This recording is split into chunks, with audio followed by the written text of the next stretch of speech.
Hi. First of all congratulations for clicking, क्योंकि ये इस बुक का समरी वीडियो नहीं है। ये इस बुक का एक्सप्लेनेशन वीडियो है। मतलब हम पूरी बुक के हर एक पेज को समझने की कोशिश करेंगे। मेरा नाम है सरशार सैयद और मैं कोई गुरु नहीं हूँ। Basically I am not an investor, not a stock broker. I am basically a nobody when it comes to finance.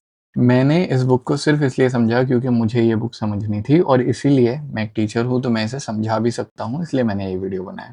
इसमें एक और चीज़, किसी भी चीज़ को अगर यूज़ करना है, संभालना है, तो उसके लिए उसे समझना ज़रूरी है। तो अगर आपने इस वीडियो पे ये सोच के क्लिक किया है कि ये बुक आपको अमीर बना देगी, बिल्कुल बनाएगी, लेकिन इसके अंदर कोई भी ट्रेडिंग स्ट्रैटेजी नहीं है कि आप एक शॉर्टकट लगाएंगे या आपको पैसा ऐसा इन्वेस्ट करना है, वो इस किताब के अंदर नहीं लिखा। इस किताब के अंदर ये चीज़ें लिखी है कि पैसे के बारे में सोचना कैसे है। अब ये किन के लिए बहुत ज़्यादा ज़रूरी है? नॉर्मली हर इंसान के लिए नेसेसरी है, लेकिन वो लोग जो पैसे को संभाल नहीं पाते या उन्हें नहीं समझ में आ रहा है कि पैसे के बारे में कैसे सोचा जाए, उनके लिए बुक कंपलसरी है। तो अगर आपने ये सोच के क्लिक किया था कि for example think and grow rich जैसी कोई बुक होगी या कोई ऐसी बुक होगी जो बिज़नेस के राज़ बता देगी, तो ये बुक उनमें से नहीं है, आप क्लिक ऑफ कर सकते हैं, ठीक है? तो होगा ये कि हर एक दिन के लिए एक चैप्टर है। तो पहला चैप्टर है इंट्रोडक्शन, तो उसका 1 घंटा आएगा। उसके बाद में जैसे-जैसे हर एक चैप्टर है, तो उसके हिसाब से हम लोग हाफ एन आवर से लेके 1 आवर के बीच में 1 घंटे का 1 लेक्चर रहेगा हर एक चैप्टर के ऊपर, और ऐसा करते-करते हम लोग पूरी बुक खत्म कर देंगे। ये चैप्टर रोज़ सुबह 9 बजे अपलोड होंगे। सो अगर आप अभी लाइव में देख रहे हैं, तो ये चैप्टर्स ऑलरेडी रिकॉर्ड हो चुके हैं, अभी अपलोड होना शुरू हो रहे हैं और आप ये देख रहे हो जो अभी अपलोड हो चुका है। So I really hope that this books make you think correctly about money और आपका सफ़र अच्छा रहे। Thank you. आज जिस टॉपिक पे बात हो रही है वो है कि हम रिस्क के बारे में और लक के बारे में कैसे इतना सा ही कॉन्सेप्ट है और कुछ नहीं है। इसके अंदर 3 अलग अलग पैरेलल्स है, ठीक है, 3 अलग अलग सेक्शन है।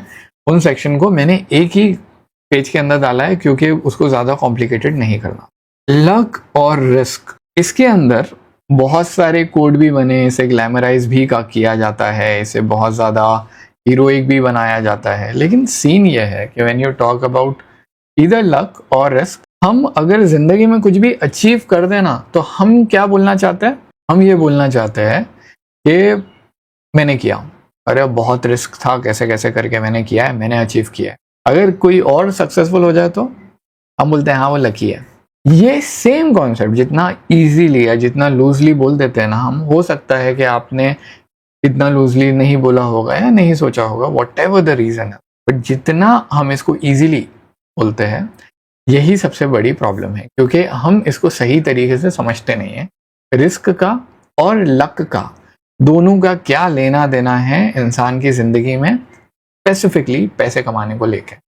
ओके, तब अगर यहाँ पे आए हम, आज हमारी कोशिश रहेगी कि लक को एटलीस्ट पैसे के सेंस में कितना है समझ लिया जाए। लक के अंदर ऐसा होता है कि अक्सर लोग जब आउटकम निकलता है, कोई भी नतीजा आता है, इंसान पास हो गया, फेल हो गया, तो ये नहीं देखा जाता कि उसमें लक और रिस्क का फैक्टर कितना था। आप अगर 90% केसेस देखो, कोई फॉर एग्जाम्पल कोई टॉप आया है, किसी ने कोई नई गाड़ी खरीदी, किसी ने बिजनेस डाला, किसी का बिजनेस सक्सेसफुल हो गया, किसी का बिजनेस फेल हो गया।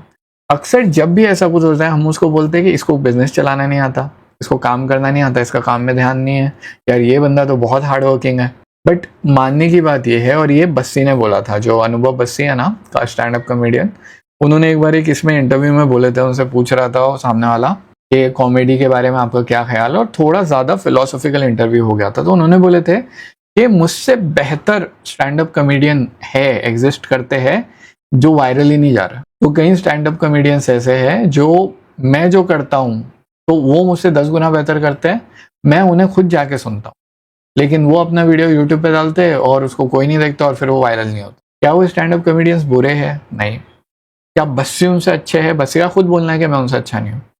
तो फिर सक्सेस या फेलियर में जो हम ये पर्सनल एफर्ट डालते रहते हैं कि यार वाह क्या कॉमेडियन है, वाह क्या बिजनेसमैन है, ये गलत है ना थोड़ा सा। इसी बारे में आज की पूरी टॉपिक है। वो बोल रहा है कि नथिंग इज गुड और बैड एज इट सीम्स, कोई भी चीज उतनी अच्छी या बुरी नहीं होती जितनी हमें लगती है। अब पहले बात करेंगे लक की और फिर घूम के आएंगे रिस्क पे। जब हम लक की बात करते हैं ना, सबसे बड़ा जो एक अंडरस्टैंडिंग आती है वो आती है बिल गेट्स को लेके, अपना माइक्रोसॉफ्ट का बिल गेट्स। बिल गेट्स का सीन ऐसा है कि Bill Gates is one of the first pioneers जो कंप्यूटर की दुनिया में आए, जिन्होंने कंप्यूटर के सॉफ्टवेयर बनाया, जिन्होंने पूरी वर्किंग दी हमें, पहले पायनियर है। अब इनकी अगर आप हिस्ट्री देखें तो ये एक ऐसे स्कूल में गए थे, मतलब जिस वक्त में दुनिया में स्कूल्स में कंप्यूटर हुआ ही नहीं करते थे। तुम में से भी अगर कोई गांव से की तरफ से आ रहा है, वहां पे अभी भी यूज करने के लिए ज्यादा कंप्यूटर्स नहीं मिलते। हम खुद जब मैं पढ़ रहा था, हम लोग एक कंप्यूटर पे 4 बच्चे बैठते थे, और आज अभी तक ज्यादातर जगहों पे वैसे ही होता है। एक कंप्यूटर लैब होती है, याद है वो एसी वाली लैब होती थी जहाँ पे वो सॉक्स पहन के जाते थे, शूज बाहर उतारते थे, और फिर वहां पे जाके 4 लोग एक ही कंप्यूटर के ऊपर बैठे रहते थे। ये अपने एज की बात है। बिल गेट्स अपने से कम 40 या 45 ईयर्स ओल्ड होंगे। मेरे से तो है, तुम लोगों का और ज्यादा होगा। अब ये इंसान जो है, जो भी तुम्हारे दिमाग में कैलकुलेशन है कि कितना बूढ़ा होगा मुझसे, उस कैलकुलेशन को ध्यान में रखो और अब ये सोचो कि उस वक्त उनको कंप्यूटर दिया गया स्कूल के अंदर, और सिर्फ उस बंदे को, मतलब एक जो ग्रुप था, उनको बोला था आप कभी भी कंप्यूटर यूज कर सकते, कभी भी। अगर मैं तुमसे पूछूं क्या तुम कभी भी अपने स्कूल में जाके कंप्यूटर यूज कर सकते थे? नहीं। मतलब मैं स्कूल आवर्स के अंदर कभी भी बोल रहा हूँ, स्कूल आवर्स के अंदर जो टाइम होता है, अगर अपने लेक्चर्स के टाइम पे आपको जाके कभी भी बैठना होता था कंप्यूटर पे, आप नहीं बैठ सकते थे। टीचर भगा देती, बोलती दूसरे के लेक्चर पीरियड, दूसरे का लेक्चर चालू है। ऐसी सिचुएशन आज से 45-50 ईयर्स पहले अगर आप देखें तो बिल गेट्स एक स्कूल में जाते थे जिसका नाम है लेक साइड। उस स्कूल में कंप्यूटर लाया गया था एज अ साइड प्रोजेक्ट कि ये बच्चों को सिखाओ, बच्चों को बताओ, बच्चे सीखेंगे अच्छे से। तो बिल गेट्स और इनके एक दोस्त थे, एक का नाम था केंट और दूसरे थे बिल। इनकी सक्सेस का सबसे बड़ा रीजन यही है कि इनको सही टाइम पे वो कंप्यूटर मिल गया। सही टाइम मतलब जब बाकी दुनिया को नहीं दिया गया। अगर एक ही टाइम पे कंप्यूटर पूरी अमेरिका में या पूरे सारे के सारे स्कूल्स में अप्लाई हो जाता, एप्लीकेबल हो जाता, दे दिया जाता, तो बिल गेट्स वो बन ही नहीं पाते जो है, और ये वो खुद भी मानते हैं ये बात। तो यहाँ पे अगर आप देखें तो बिल गेट्स लेक साइड में थे जहां पे computer as a side project दिया जाता था। साइड प्रोजेक्ट का मतलब क्या है? कोई करिकुलम नहीं है, कोई एग्जाम नहीं होने वाला है, बैठो कंप्यूटर पे एक्सप्लोर करो जो करना है। और उनके टाइम पे इतने डिस्ट्रैक्शन भी नहीं थे, तो ना तो सोशल मीडिया था, ना तो मूवीज थी, ना तो पायरेटेड मूवीज थी, ना तो टोरेंट कर सकते थे, कुछ नहीं था। एक कंप्यूटर था, उसमें प्रोग्राम डालो, रन करो, खत्म करो। समझ लो, डिस्ट्रैक्शन नहीं है। पूरी दुनिया भर का एलिट कैपेसिटी है, उसके अंदर कंप्यूटर दिया हुआ है यूज करने के लिए, और एज अ साइड प्रोजेक्ट दिया हुआ है। अगर ऐसा इंसान कंप्यूटर को यूज करता है, अगर दुनिया में मशीनरी 5 ही है, उसमें से आप एक चलाने वाले हो, तो ऑब्वियस सी बात है आप उसमें टॉप कर सकते हो ना, अगर आपका एम्बिशन है वैसा तो। अब ये जो पूरा सिनेरियो है, ये हो सकता है बिल गेट्स से कोई ज्यादा टैलेंटेड हो, कोई ज्यादा हार्ड वर्किंग हो, कोई ज्यादा कैपेसिटी में हो, लेकिन उसके पास वो सारी चीजें अवेलेबल नहीं थी और वो कुछ नहीं कर पाया। इसमें से एक एग्जाम्पल स्टीव जॉब्स भी आते हैं, लेकिन ऐसे भी तो कई और एग्जाम्पल हो गए ना जिन्हें कभी कुछ करने ही नहीं मिला। अब यहाँ पे जब हम आते हैं दोस्त, ये 1 in a million चांस है, 1 in a million चांस का मतलब लक, राइट। अब एक और इंसान की बात हो रही है और ध्यान से देखना है। यहाँ पे हम क्या बोल रहे हैं, कमेंट में कोई देख रहा है तो लिखो 1 in a million चांस, क्योंकि आगे आने वाला है एक पॉइंट, ठीक है। अभी तुम लोग लिख दो 1 in a million chance of what? Bill Gates learning computer. अब बिल गेट्स के एक और दोस्त थे जो बिल गेट्स की तरह ही ब्राइट है, ओके। उनका नाम है केंट। तो ये लोग जैसे हमारे साथ में दोस्त होते हैं ना जो हमारे कंप्यूटर पे बैठते थे, वैसे ये दोस्त कंप्यूटर के बारे में बहुत ज्यादा क्यूरियस। दोनों ने सोचा भी था कि एक साथ कंपनी शुरू करेंगे, राइट। कंपनी के अंदर काम करने का भी सोचा था, कंप्यूटर भी पूरा सीखा था साथ में। तो जितना बिल गेट्स को आता था उतना केंट को भी आता था। अब केंट गए माउंटेनियरिंग करने, माउंटेनियरिंग पे उनकी डेथ हो गई। पता है माउंटेनियरिंग पे डेथ होने के चांसेस कितने होते हैं? 1 in a million। एक इंसान को सक्सेस मिली, that is 1 in a million chance. वहीं पे दूसरा इंसान जिसे ये कैपेसिटी दी गई थी, उसकी माउंटेनियरिंग में डेथ हो जाती है, which is also 1 in a million। और वो, उसका नाम ना तो आपने कभी सुना है ना तो आपको पता है। तो क्वेश्चन ये आता है, क्या आप उसे फेलियर बोलेंगे? अब बिल गेट्स, चीजें उन्हें परोसी गई और उन्होंने मेहनत की, मना नहीं कर रहा, लेकिन ये कंडीशन अगर आपके पास होती तो बेटर होता।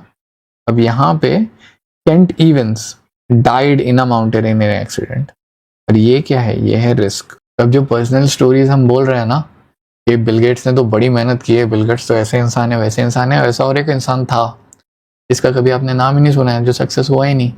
अब क्वेश्चन ये है, क्या उसकी गलती है? लक है, लक और रिस्क। वर्ल्ड इज कॉम्प्लेक्स, दुनिया बड़ी कॉम्प्लेक्स है, और ये हमने एटॉमिक हैबिट में भी देखा था कि एटॉमिक हैबिट या डिस्ट्रैक्शन को क्यों हम लोग मेजर नहीं करते, क्योंकि मेजर करना बहुत कॉम्प्लेक्स है, इसके लिए हम छोड़ देते हैं कि नहीं मेजर करें। सेम चीज लक के साथ भी है, लक भी बड़ा मुश्किल है मेजर करना।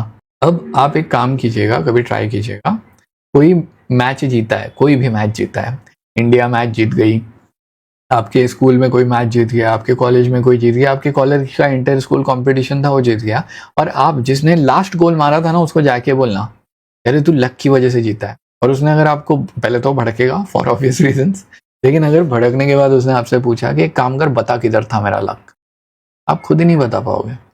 और यही प्रॉब्लम है, लक और रिस्क को मेजर नहीं किया जाता, they can not be measure. इसलिए हमारी दुनिया बड़ी लेजी लोगों की दुनिया है, डीप वर्क में देखा था हमने, हम छोड़ देते उसको, हम उसको मेजर ही नहीं करते। लेकिन हर चीज में लक और रिस्क दोनों खेलते हैं, फिर वो भले स्टॉक मार्केट हो, वो आपका भी ये लेक्चर देखना हो, वो मेरा ये लेक्चर देना हो, जॉब करना हो, एग्जिस्ट करना हो, इंडिया में पैदा होना हो, आपकी फैमिली में आना हो, सब कुछ है।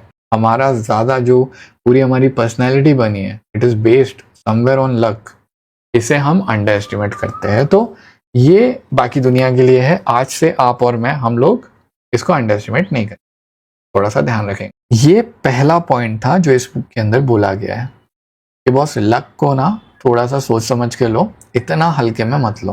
पहला पॉइंट ये था। दूसरा, रॉबर्ट शिलर करके एक नोबेल लॉरिएट है जो इन्वेस्टिंग के बारे में ये बोलते हैं, ठीक है, ये दूसरा सेक्शन है। ये लक का अक्सर ये सीन होता है कि अगर किसी और के बारे में आप उसको बोलो कि अरे तू लकी था इसलिए जीत गया, तो आप मीन हो जाओगे कि यार तू इतना मीन क्यों है, मैंने इतनी मेहनत किया, समझ लो ये यूट्यूब बूस्ट कर देता है। और अगर कोई हमें बोले कि हाँ तुम लोग ना लकी हो गए, गुस्सा आएगा, करेक्ट। तुम्हें अगर कोई बोले हाँ तेरी वो तू बुक तूने पढ़ लिया ना, तू लकी हो, तुम बोलोगे नहीं नहीं मैं लेक्चर अटेंड करता था यार, क्या बात कर रहा है। तो अगर हम किसी और को बोले कि आप लकी हो, तो इसे मीन माना जाता है। पहला रीजन क्या था लक को कंसिडर नहीं करने का? क्योंकि कैलकुलेट करना मुश्किल, वो हो चुका है, वो साइड में रख दो। अब साइकोलॉजिकली हम थोड़ी बात कर रहे हैं कि अगर आप दूसरे को बोलोगे कि आप लकी हो तो दूसरा बुरा मान जाएगा। अगर आप खुद को बोलोगे कि मैं लकी हूं, तो आप खुद को डिमीन कर रहे हो। डिमीन का मतलब खुद को आप नीचे की तरफ दबा रहे हो कि यार इतनी मेहनत किया, नहीं नहीं मुझ में तो कुछ नहीं है, मुझे तो कुछ नहीं आता, सब लक की बात है। ये भी गलत है। एक रीजन ये है कि जब सीरियस एनालिसिस होता है ना रिसर्च का, वहां पे इसको छोड़ दिया जाता है। अगर रोनाल्डो ने किक मारा और रोनाल्डो जीता, तो आपको ऐसे 10 एनालिसिस मिल जाएंगे। पता है रोनाल्डो का जो नी है, नी एंकल है, घुटना नहीं, एडी, वो इंश्योर्ड है। लता मंगेशकर की गला इंश्योर्ड था। ऐसे बहुत सारे लोग हैं जिनकी जो ये पर्सनल बॉडी पार्ट्स है वो इंश्योर्ड है, क्योंकि मेजरमेंट के हिसाब से, अंडरस्टैंडिंग के हिसाब से और उनके परफॉर्मेंस के हिसाब से, भले वो फील्ड में हो या सिंगिंग में हो, अगर बाय एनी चांस रोनाल्डो का पैर कल टूट जाता है, उसका करियर खत्म हो जाएगा, इसलिए उसको इंश्योर किया जाता है। बोलने का मतलब ये है कि आप सिर्फ ध्यान दीजिए कि इन छोटी चीज़ों पे, इन पर्टिकुलर चीज़ों पे इतना ज़्यादा कैलकुलेशन करते हैं हम। अगर अब मैं बोलूँ कि रोनाल्डो का जो पैर है वो इंश्योर्ड है, तो फिर पैर की कीमत क्या है, इंश्योरेंस की कीमत क्या है, EMI क्या है, ये सब भी तो आएगा ना। और इन सब का किसी ने बैठ के कैलकुलेशन किया होगा, तो किसी ने ध्यान लगाया होगा, सोचा समझा होगा। अब अगर उसको बोले कि सुनो ये ना कभी एक्ट ऑफ गॉड की वजह से टूट गया, तो अभी तुम में से आधों को OMG की याद आके थोड़ी सी हंसी आ रही होगी, रोनाल्डो भड़क जाएगा कि नहीं नहीं ये तो आप चल रहे थे, आपका पैर फिसल गया, आप गिर गए, हमारी क्या गलती, हम नहीं देंगे इंश्योरेंस। ट्राई करके बोल के देखो, नहीं बोल सकते।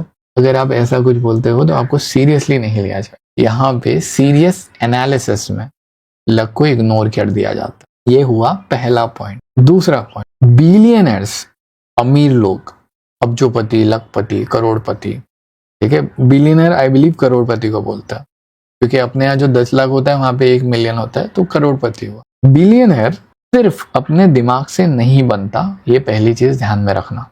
तो मैंने जो बोला था ना, जिस घर में आप पैदा हुए हो, family background also plays a massive role in what you will do. मेरे घर के अंदर बचपन से मेरे मॉम और डैड दोनों टीचर्स हैं, तो जब मैं पढ़ाने जाता था ना, और कभी मतलब जब मैंने नया नया पढ़ाया, तो मेरे को पढ़ाना थोड़ा जल्दी आ गया दूसरे लोगों के कंपैरिजन। तो जब भी मेरे को कोई बोलता था, अरे हाँ तेरी तो मम्मी टीचर है, तेरे तो पापा टीचर है, मेरे को बड़ा बुरा लगता था। मतलब ऐसा कैसे टीचर है, मेरी मेहनत है यार, मैं तो थॉट प्रोसेस करके आ रहा हूँ, डायग्राम बना रहा हूँ, रिसर्च कर रहा हूँ, उसके बाद आ रहा हूँ। ऐसे कैसे मम्मी पापा टीचर है तो हो गया, तू करके देखा। वो सही बोल रहा था, मुझे याद है। मतलब मम्मी मुझे बचपन में, मम्मी मुझे साथ में लेके जाते थे उनकी स्कूल में, वो गवर्नमेंट टीचर थे, ओके। तो गवर्नमेंट के बच्चों के साथ मतलब पीछे डेस्क पे जाके बैठना, तो उनके जो स्टूडेंट्स थे उनके साथ खेला हूँ मैंने, बचपन में खेला हूँ या उनके साथ थोड़ा बड़ा हुआ हूँ। अब मम्मी जब पढ़ा रहे, तो मम्मी का घर में क्या बिहेवियर है, स्कूल में क्या बिहेवियर, उसमें क्या फर्क है, कहाँ पे कौन सी चीज ऐसी आएगी, कहाँ पे कौन सा प्रोनाउंसिएशन क्या आएगा।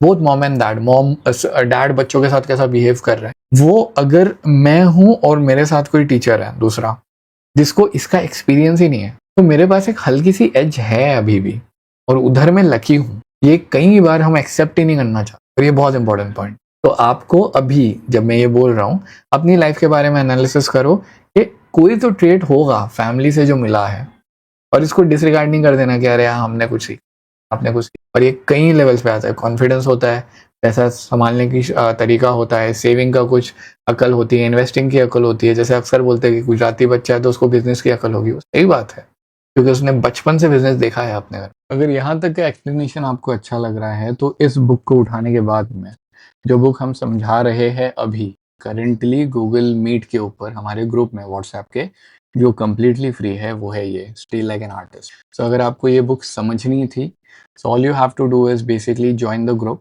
और वहाँ पे आपको गूगल मीट की लिंक आ जाया करेगी, आप वहाँ पे कनेक्ट होके लाइव सेशन में आके, और वो ना स्ट्रीम होता है ना बेसिकली कहीं और जाता है, तो it is basically a very compact setting where आप क्वेश्चन पूछ सकते हो, डिस्कशन कर सकते हो, अपनी अंडरस्टैंडिंग बढ़ा सकते हो। और इस बुक के लिए particularly because I come from arts, by the way I'm a teacher of photography, graphic designing and illustration. I am from mass communication and I am a teacher. मैं पिछले 2 साल से पढ़ा रहा हूँ, उसके पहले ग्राफिक डिजाइनर था, उसके पहले फोटोग्राफर था। तो आई बिलीव इस बुक को मैं थोड़ा ज़्यादा बेहतर तरीके से समझा सकता हूँ। अगर आपको ज्वाइन होना है तो बिल्कुल आ जाइए लिंक पे क्लिक करके। ये हमारी व्हाट्सएप की कम्युनिटी है, ऐसे ही कम्युनिटी डिस्कॉर्ड पे भी है।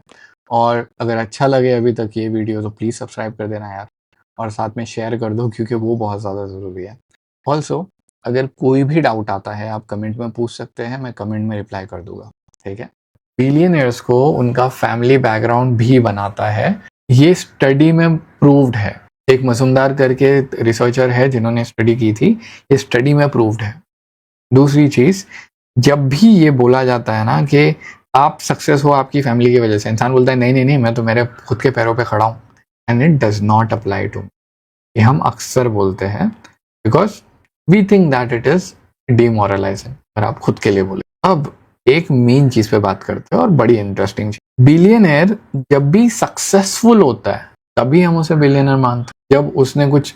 और सक्सेस किस हिसाब से, हमारे हिसाब से कैसे, बराबर टैक्स भर रहा है, बराबर लोगों की सेवा कर रहा है, बिजनेस चला रहा है, शार्क टैंक पे आ रहा है, पैसे कमा रहा है, और नेटवर्थ है, तो हम उसे बिलियनर मिलियनर मान लेते हैं। ऐसे भी तो कई लोग हैं ना जिन्होंने मेहनत उतनी ही की, सक्सेस नहीं हो पाए।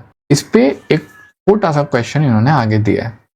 अगर आप फोर्ब्स देखे, फोर्ब्स मैगजीन सबको पता होगी, फोर्ब्स बेसिकली जो भी एकदम टॉप के लोग होते हैं दुनिया में उनके बारे में न्यूज छापती है, ठीक है, मैगजीन होती है वो।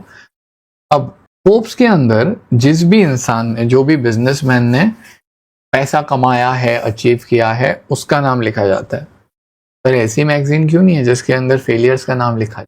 तो फिर तो आप खाली लक ले ले रहे हो, जिसको इग्नोर कर दे रहे हो, और लक पे भी बोल रहे हो कि इस बंदे की वजह से ऐसा हुआ, इसने ये किया। और जो फेल हुआ, जिसने उससे ज्यादा कुछ किया था, उसको तो फोर्ब्स ने इंक्लूड ही नहीं किया। यहाँ पे एक बायस है। ये बायस जब आप ये पढ़ रहे हो, जब आप दुनिया को अभी देखोगे अपनी नजर से, ये आपको समझना जरूरी है। कैसे को समझने, लोग डंका उसका ही बजाते हैं जो दिखता है।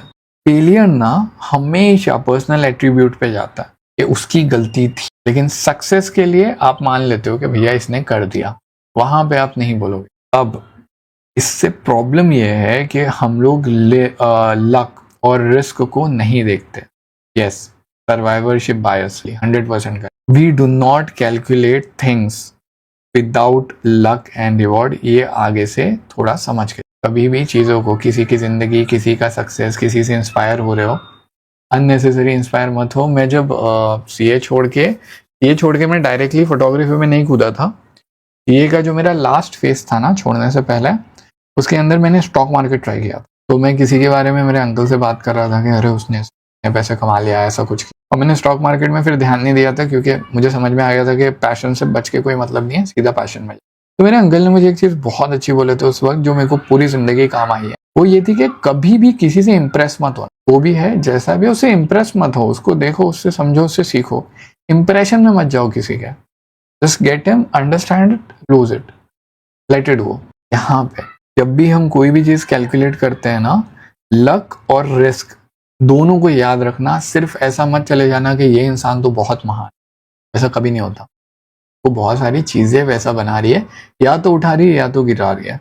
अगर कोई हारता है तो जरूरी नहीं है कि उसकी गलतियां सारी उसकी गलतियां थी, और कोई जीतता है तो भी जरूरी नहीं।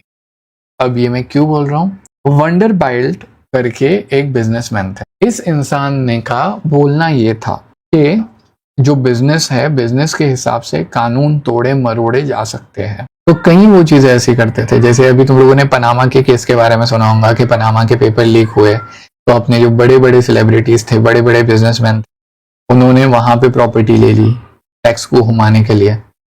जिनके नाम आपने सुने उनको तो आपने बुरा बोल दिया, लेकिन जिसने इसको सक्सेसफुली कर लिया उसका क्या। आप कुछ चंद लोग निकालते हो हिस्ट्री में से, फॉर एग्जाम्पल हर्षद मेहता, और आप बोलते हो ये इंसान गलत था, और फिर आप फर्जी जैसी मूवी देखते हो, आप बोलते हो ये गलत है क्योंकि वो फेल हुआ। बट ऐसे भी तो लोग हैं ना जिन्होंने ऐसे करके सक्सेस हो गए, उन्हें कोई बुरा क्यों नहीं बोल रहा है। सोचने वाली बात है, क्योंकि लक ने उनका साथ दे दिया, बस इतना ही है। अब इसके अंदर एक और आदमी है। अब ये जो वंडर बाइट है ना, ये इंसान फेल नहीं हुआ, हालांकि इन्होंने भी समथिंग वेरी सिमिलर किया था एनरॉन के साथ, एनरॉन के जैसा। जिन लोगों को नहीं पता है, एनरॉन भी जैसे अपने यहाँ सत्यम का स्कैंडल हुआ था ना कंप्यूटर्स का, या हर्षद मेहता स्कैंडल हुआ था, वैसे एनरॉन का भी एक स्कैंडल बहुत बड़ा, उसने पूरे अमेरिका को झिझोड़ के रख दिया। एनरॉन पकड़ा गया इसलिए एनरॉन बुरा है। ये जो दूसरा बंदा है ये पकड़ा नहीं गया, इसके लिए उसके बारे में कोई बात नहीं कर रहा, तो उसको आप अभी भी सक्सेस में इंक्लूड कर रहे हो। एनरॉन को रिस्क ने फेंक दिया नीचे, ये लकी हो गया। गलत दोनों है, मैं ये नहीं बोल रहा हूँ कि अच्छा कौन है बुरा कौन है, गलत दोनों है। पर सक्सेस जिस हिसाब से हम तोलते हैं वो गलत है। उसमें आपको लक और रिस्क देख के, मतलब अंडरस्टैंड करना पड़ेगा स्वाद अनुसार कि कितना है और कैसे देख रहे हो आप। अब रॉकफेलर एक बहुत ज़्यादा रिच आदमी था, बहुत ज़्यादा। तो जैसे एक मतलब अभी तो रॉकफेलर की पूरी स्टेट है, जिसके अंदर स्टेट मतलब एस्टेट, ESTATE, बहुत अब जो करोड़ों रुपया। इस इंसान ने भी कई बार ना गवर्नमेंट की बात मानी, ना कॉन्स्टिट्यूशन की बात मानी, ना लॉ की बात, अपने हिसाब से करते थे। फिर बाद में संभाल लेते थे, हाँ तेरे को कितना चाहिए, रिश्वत दे दिया, ये दे दिया, वो दे दिया, कुछ तो भी कर दिया। मेरे को उनकी हिस्ट्री के बारे में नहीं पता है, मैंने उनकी जो मतलब इस बुक के अंदर जितना पढ़ा है उतना पढ़ा है। अब एनरॉन में और रॉकफेलर में ज्यादा फर्क नहीं है, सिर्फ गलती इतनी है कि एनरॉन पकड़ा गया। तो अब जब आप लोगों को देख रहे हो, ये हम क्यों बता रहे हैं, कभी भी ना कॉशियस रहो, हम्बल रहो और एम्पैथेटिक रहो, क्योंकि जो फेलियर आपको दिख रहा है हो सकता है वो फेलियर ना हो, और जो सक्सेस आपको दिख रहा है हो सकता है वो सक्सेस। और आपको दोनों से संभल के चलना, अननेसेसरीली या लोगों के बहाव में नहीं आना, पढ़ाई के बहाव में नहीं आना कि इस इंसान को मैं फॉलो करूंगा। जैसे वो रील पे होता है ना, यार ये बंदा बहुत सही है, इसने कोई एडवाइस दिया है। देखो एक बार कोई सक्सेस बन जाए ना, वो 10 ज्ञान की बातें करता है, क्योंकि आप कौन सा जाके चेक करने वाले उसने क्या किया। हाँ पे you have to be very cautious, have to be humble as well, and you have to be empathetic. जो हारा है, जिसका लॉस हुआ है, हो सकता है वो लूजर ना हो, वो जीता नहीं है, बात अलग। अब ये बोल रहा है कि ब्रॉड पैटर्न स्टडी करो, इंसानों को स्टडी मत। तो when you study and when you are trying to crack के मैं सक्सेस कैसे बन जाऊं, तो चलो मैं अश्नीर ग्रोवर को पढ़ लेता हूँ, या अनुपम मित्तल को पढ़ लेता हूँ, या अमित गुप्ता को पढ़ लेता हूँ। ये बोल रहा है, इनको ब्रॉडली देखो कि इन्होंने क्या किया, पैसा इन्वेस्ट किया, सेविंग बचाई, नेटवर्क किया, ये सारे ब्रॉड पैटर्न्स है। ये सही टाइम पे इन्होंने सही चीजें की, सही टाइम पे ये लोग नेटवर्किंग में चले गए, इन्होंने मैनेज कर लिया, या इस पे इन्होंने ध्यान दिया। अब एक एक इंसान के इसमें मत घुसो कि मैं वही करूंगा जो अश्नीर ग्रोवर करता है। हो सकता है कल अश्नीर ग्रोवर फेल हो जाए, या मैं यही करूंगा जो ये एक बंदा कर रहा है। मे और may not lead you into correct. Success and failure both are bad teachers. ये बहुत इंपॉर्टेंट कॉन्सेप्ट। मैं तुम लोग को लिटरली यूट्यूब का आइडिया देता हूँ, ठीक है। तो यूट्यूब पे ना बीच में ऐसा हुआ था कि हम अचानक से हाइप हो गए थे, और हम लोग अचानक से अच्छा खासा ये कर रहे थे, व्यूज आ रहे थे, बड़े हो गए थे, बड़े अच्छे खासे व्यूज हो गए थे। इतना ज्यादा हाइप हो गया था कि मेरे को लगा कि भाई हमने तो फोड़ दिया है, और मैं लोगों को एडवाइस देने लग गया था। तो यहाँ पे देखना जरा, ये हमारा 365 डेज का यूट्यूब का चार्ट है। 8 अगस्त के वीडियो पे मिले हैं 42K व्यूज। तो यहाँ पे ये, जब ये स्कूल वालों को याद होगा, हम यहाँ पे हर हफ्ता में जाता था, और हर हफ्ते ना 1000 सब्सक्राइबर बढ़ जाते थे। तो हम लोग लिटरली 181, यहाँ पे 500 था, 500 से हम लोग लिटरली 5000 5 हफ्ते के अंदर पहुंच गए थे। यहाँ पे एक हफ्ता बढ़ा, 1000, 2000, 3000, 4000, उसके बाद वो जो गिरा तो फिर उठ ही नहीं पाया। अब सक्सेस यहाँ पे हमें मिली थी, लेकिन उस सक्सेस ने हमको घुमा के रख दिया।